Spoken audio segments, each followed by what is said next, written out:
bringing up one of our old friends who's been involved being on the show on numerous occasions. He's a guy, I think he comes out of Loyola University. He started a group called the Chicago Justice Project. We're talking about the one, the only Tracy Siska. Good morning. Morning, sir. Thanks for having me. So you've had a busy week in media land. The Guardian broke a story about a dark site at Homan Square where people who get arrested by the cops seem to disappear. Am I overstating or oversimplifying this story that you've been in the middle of? No, not really. It's basically a site used by special units to take a select number of arrestees. We haven't been able to figure out who or why. To a facility in Homan Square that's multi-use, but this section of it literally doesn't, lawyers aren't allowed in.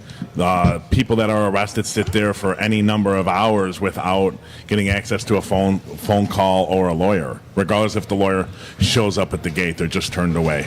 After years of John Conroy reporting in the Reader about Policeman Burge and other concerns that led to the death penalty being canceled out here in Illinois because of too many men, generally, who have been tortured into confessions for crimes they didn't commit. Why did this story in The Guardian take Chicago by surprise? You know, it's a really complicated issue to talk about why. I think there's ongoing the last 5 or more, maybe 10 years, but especially the last 5 years, has been this increase in reporters thinking, while I'm contrary, I'm going to report bad on the police, I'm going to say they need more officers. And that literally is the frame at which you're allowed to report something that maybe is critical of the police. It's this big discussion, it's in the mayoral thing now, about how many officers Chicago needs. That's really the limit of the debate. Besides that, there hasn't been any really, for the most part, any accountability reporting in any of the major press in Chicago. So why did it take an outside media outlet like The Guardian to tackle this story? Yeah, and how did that come down? I mean, all of a sudden you jumped right in the middle of the international news. Yeah, it's a lot simpler than people are going to think. I was literally contacted by Stephen Ackerman, who's a national security reporter for The Guardian in the U.S., about an officer named Richard Zulli who was doing that story. That story came out before the latest one. That's a few weeks old. So the officer ends up being an interrogator in Guantanamo. It is. And one of the worst, according to a U.S. Army prosecutor. We train him well here. We do, sadly.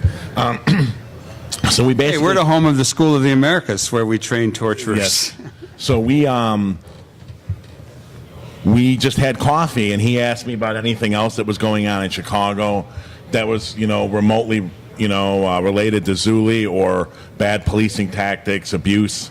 And I just basically brought this up. It's something I brought up to at least half a dozen reasonably prominent reporters throughout Chicago over the last 5-6 years in off-the-record conversations, and none of them took up the story.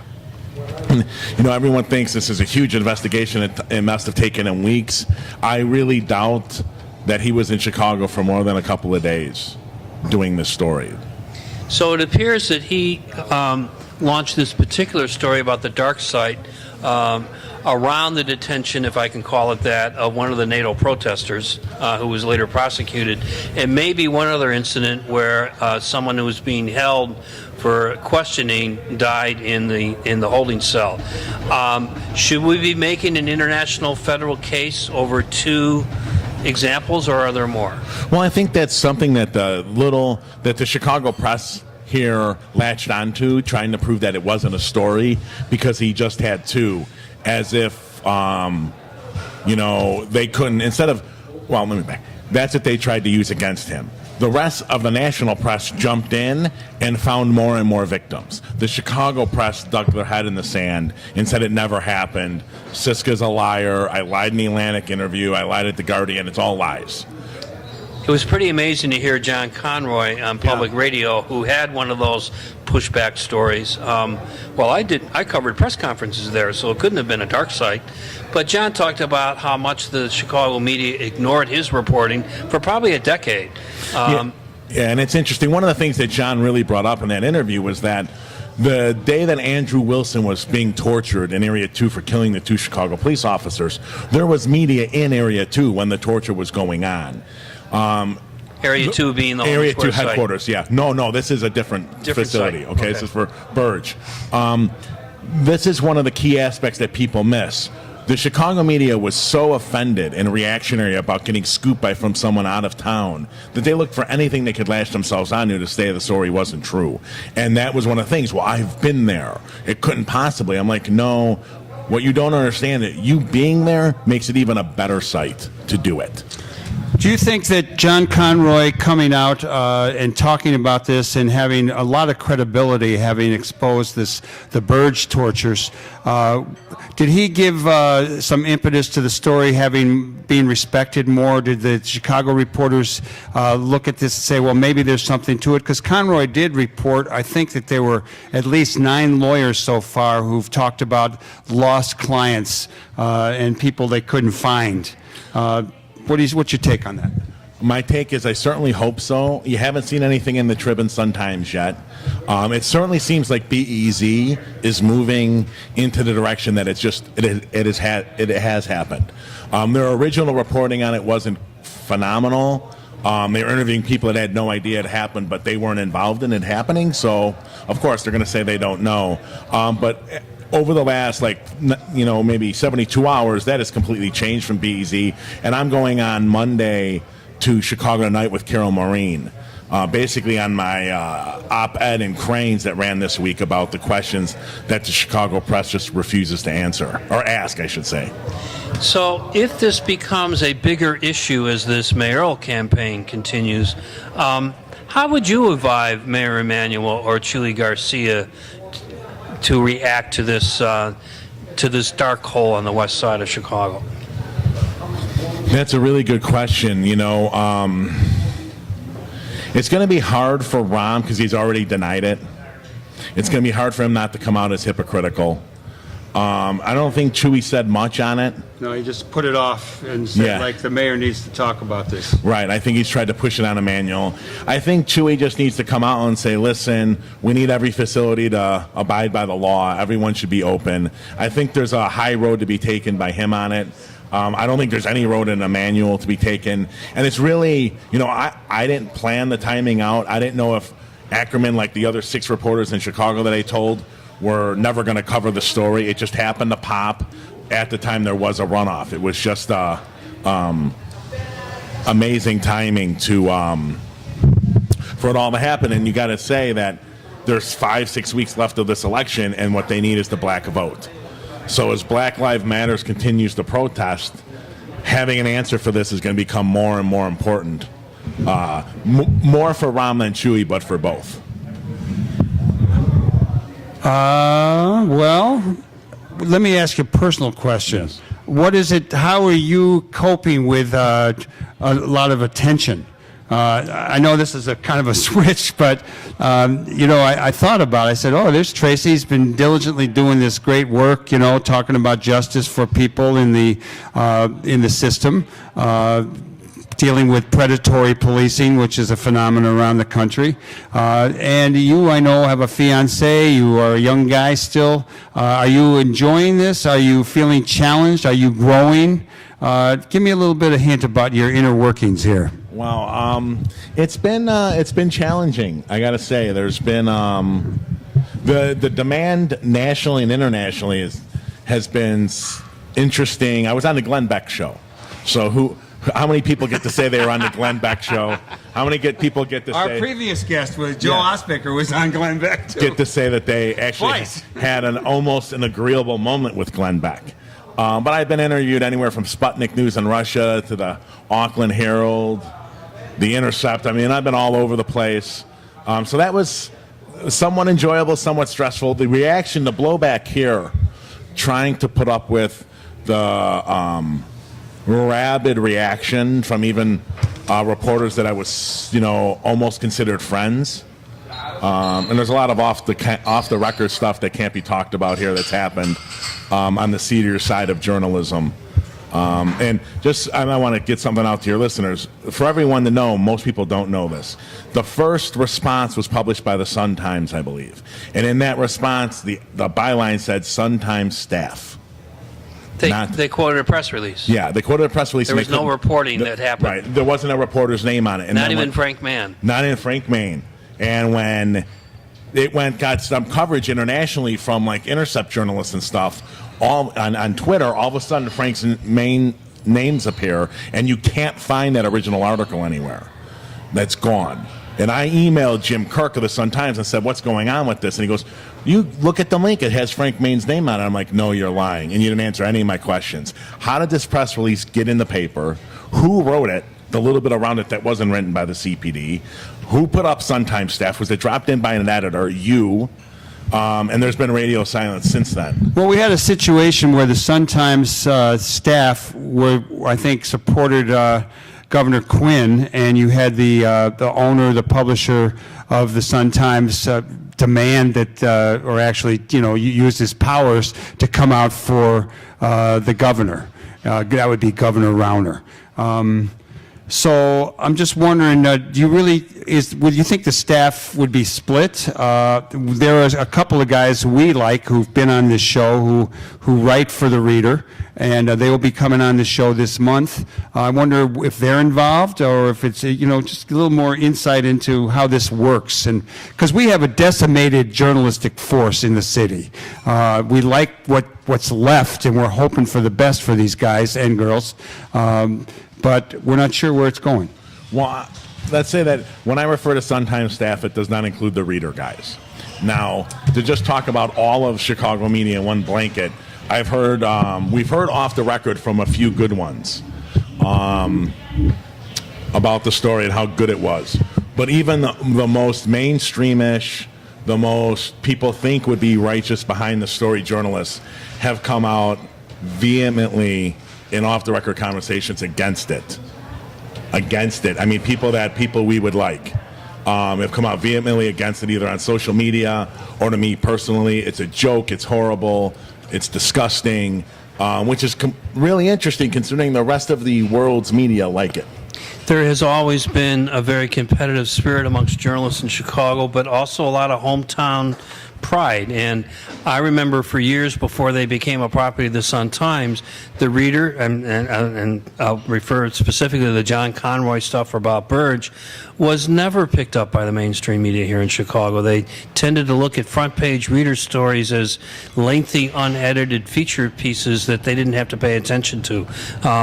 So I think we saw that come back, and with the depleted reporting corps, that might be even more the case. But I sort of let you off the hook when I was trying to get you to give advice to mayoral candidates, but I do see the story not going away, in part because of the international attention. Chewy is out there supporting the hiring of 1,000 cops. What often doesn't come through in that story is what he wants to do with those cops. There's a qualitative difference, at least to my ears, when he starts talking about true community policing and restorative justice and things like that, stuff that's part of your bailiwick, I think. How do we get the candidates to come on the record about this dark spot on the west side and maybe explore a little bit more how policing should be happening in Chicago? Well, two things. One is the press really has to start doing their job. They could read Mike Crane's piece and answer those questions. If the Chicago Tribune and the Chicago Sun-Times can't get their questions answered, they should put it a front-page headline. Gary McCarthy refuses to answer questions against Black Site. And then put up on their website, which I'm going to put up starting this weekend, a clock that runs and says the days and hours and minutes that they're refusing to answer questions. They have the power to press this and press them. Maybe not one individual reporter, but the organizations themselves have the power to push Emanuel into McCarthy and Emanuel answering questions.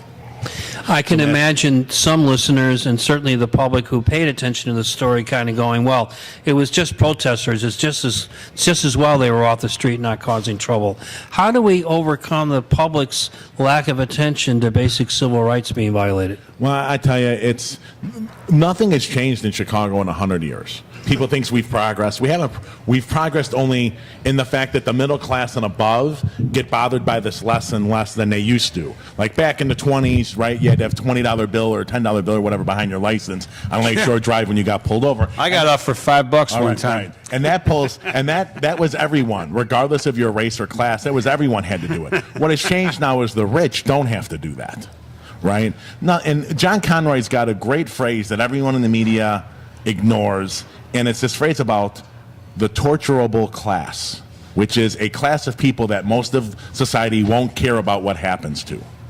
And that hasn't changed. Who got tortured almost exclusively all the time by Burge? It was black and brown young men, young urban men. Who is getting disappeared in Homan, except for the protesters that happens once every 5-10 years here? 99.9% of the people that are being disappeared are black and brown, young, poor, urban men. The same demographic group. They just, I just think most people, America, similar to Germany, however, sadly, and everywhere else tortures happen, is we're great at objectifying people, and as long as it happens to the other, to control them, to stop them affecting my lives, people don't care. Tracy, back to the dark site. My first awareness of this was watching Rachel Maddow, and she started off the story talking about a guy named Laterio Boyd, who is someone who is now out of prison, but he was convicted really on the testimony and maybe perhaps torture of this officer Zuli, I think, Okay. who is the guy that worked at Guantanamo and also has been involved up here at this dark site. And even though Zuli knew that he didn't do it, they went ahead and prosecuted him anyhow. Do you have any insight into that, into this officer and his role in the two places, et cetera? Honestly, not a whole lot. We don't know exactly who, because the information is so tightly kept about who. But I think the more important thing to think about is that if it's over a decade or more that this has been happening, dozens, if not hundreds of officers have been through these units doing the same tactics. And that's really scary because you have intelligence, you have, they used to have, I think, the Deployment Operations Center squads there. They had Mobile Strike Force working out of there. They had a Targeted Response Unit working out of there. Gangs, narcotics, they all work out of that center. You're talking hundreds and hundreds of officers at any one time, and then over the course of a decade, as they filter out and get promoted and resign and leave or whatever, you're talking hundreds and hundreds of more. So I think it's really important for people to think this is an institutional problem that we've had for 100 years and are going to continue to have unless we do something a lot more dramatic than, oh my God. If you were running for mayor, what would you put out there as changes to the police force and the way the criminal justice system interacts with the citizenry? Wow, good question. I think, first of all... Well, that's why I asked it. I know. I think, first of all, it's really important to take... to remove out of the policing purview things that they have no possible way of curing.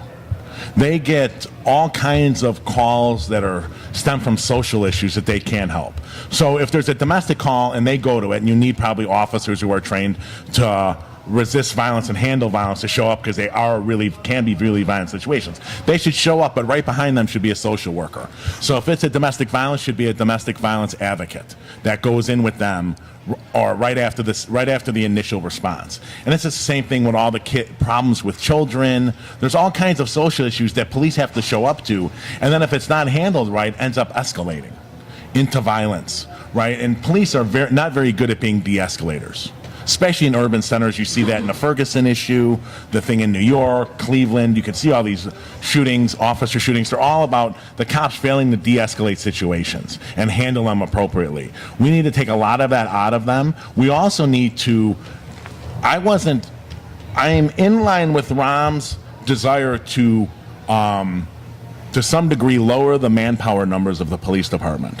But that was only going to be good if that $100, $200, $300 million savings was reinvested in those same communities for real economic development, not displacement of the poor uplifting these people and getting them jobs. Even if we have to pay and subsidize a factory, it is much cheaper for us to subsidize a factory than it is to imprison them. Or like have good schools. Yeah, good I mean, schools, the closing key, schools. if America wants to get rid of a lot of the problems that we face, we need to have massive investment in education and certainly job retraining, housing, Right. parks, just the real deal. And give a tip ahead to my fiance a little bit. She's a PhD in economist. You have to have job training for jobs that we need right now. There's a lot of STEM type jobs, high-end manufacturing that CPS graduates, that normal high school graduates should be able to do, that CPS graduates come out and they're not qualified to do because the schools are not getting them up to where they need to be. Now, there's a whole lot of violence issues and social issues that go into kids showing up hungry at school. If you're starving, you're not getting educated, right? I mean, there are just certain basic things. So if you're going to lower the police force, it has to be at the same time reinvesting in these communities. You cannot invest $300 million in a DePaul stadium in a hotel that no one wants, in a place that no one wants it. I'm intrigued by this Chicago Tonight appearance you have coming up. Do you think Carol Marine's going to be asking you to answer the questions you wanted Carol to be asking? It's a good question. It is going to be Carol Marine, from what I've been told so far, and they were reaching out to the Chicago Police Department to be on with me. Don't hold your breath. There is no way the CPD will come on, and specifically because people. After they hear you on our show, they might want to come on. I encourage everyone to go to Cranes and read my piece, because in there is this explanation that in 2011, the coalition of organizations, including mine, including FDLA and the Public Defender's Office and the ACLU, went to Internal Affairs and the General Counsel of the Chicago Police Department and started complaining about Homan and said, you're now on the record, you've been notified. If there's a lawsuit in a year, we're going to testify that you did nothing to stop this. Now you've been warned. And within a year, a little over a year, they changed the general order. Now, and it's so hard still to get in Homan, even though the general order's changed, giving them access anywhere, that the lawyers have to carry the general order with them. But if this story never happened, why did the CPD change the general order? If we were lying and making it up, why did they change it? Sounds like they confer with their lawyers. Yes, I think they know that the organizations involved were not going to bring something to their attention that was a flat-out lie. We were not suing them for money. We were actually trying to save them litigation costs. So you put out a great list of questions that the media should be answering, and you've suggested what you might do as mayor in shifting the way we do justice in Chicago. What's one thing a listener could do to try to get more involved with this issue or to respond to what they heard in the news this week? Yeah, so you can go to the chicagojustice.org to find out more about my organization. But I really think anyone that's got any law experience should volunteer for First Defense Legal Aid. They go into police stations, represent people in police custody who cannot hire lawyers, which is 99% of the people that have been arrested. And I think just get involved. Black Lives Matters. That's very important over the next 5 weeks, is the mayor's fight for control of the last little left of the black vote. That Black Lives Matters protest in black communities is going to be big. Let's give a round of applause to Tracy Siska of the Chicago Thanks Justice a lot. Project. I'm proud to know you, Tracy. Thanks for keeping on top of the story. At least a year ago, you tried to let the police department know they had a problem on the west side.